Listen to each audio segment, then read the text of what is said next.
لقد ثبت علميا أن الغراب هو الطائر الأذكى والأمهر بين الطيور جميعا، ولعل ذلك يعود إلى كبر حجم نصف دماغه بالنسبة إلى حجم الجسم في الطيور الأخرى، حيث أثبتت الدراسات وجود ما يسمى بمحاكم الغربان، حيث يحاكم الغراب فيها من قبل الجماعة وحسب قوانينها العادلة التي وضعها الله سبحانه وتعالى على كل جرم يرتكب.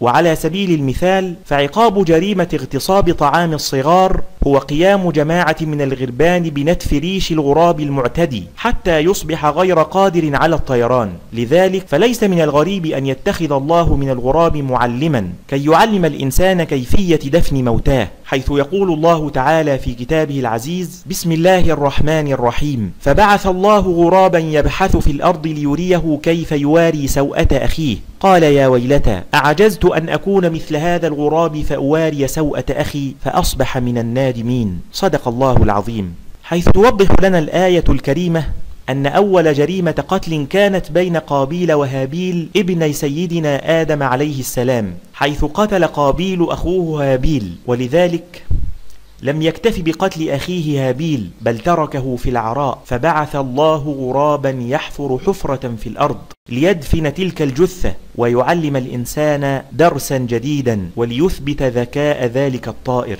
وأما جريمة هدم العشوش أو اغتصابها فإن محكمة الغربان تلزم الجاني ببناء عش جديد لصاحب العش المهدوم أو المعتدى عليه. ثم انظر معي أخي الكريم إلى الجريمة الخلقية الكبرى، ألا وهي جريمة الزنا والاعتداء على أنثى غراب آخر. تقوم جماعة تنفيذ الحكم بقتل المعتدي ضربا بمناقيرها حتى الموت، وتتم المحاكمة كالآتي: تنعقد هيئة المحكمة في حقل واسع من الحقول الزراعية أو في أرض فضاء، وتنعقد المحكمة بهيئتها في وقت محدد، ثم يقوم الحراس بإحضار المتهم، ويكون ذلك تحت حراسة مشددة، ويوضع في الوسط منكس الرأس خافضا لجناحيه ولا يصدر صوتا أبدا. وتتشاور هيئة المحكمة، فإذا صدر الحكم بالإعدام فإن جماعة من الغربان تقوم بتنفيذ الحكم، فتظل تلك الجماعة تضربه بمناقيرها حتى تمزقه إربا، ولا يقوم أحدا بالضرب خلاف تلك الجماعة الموكلة بهذا الأمر.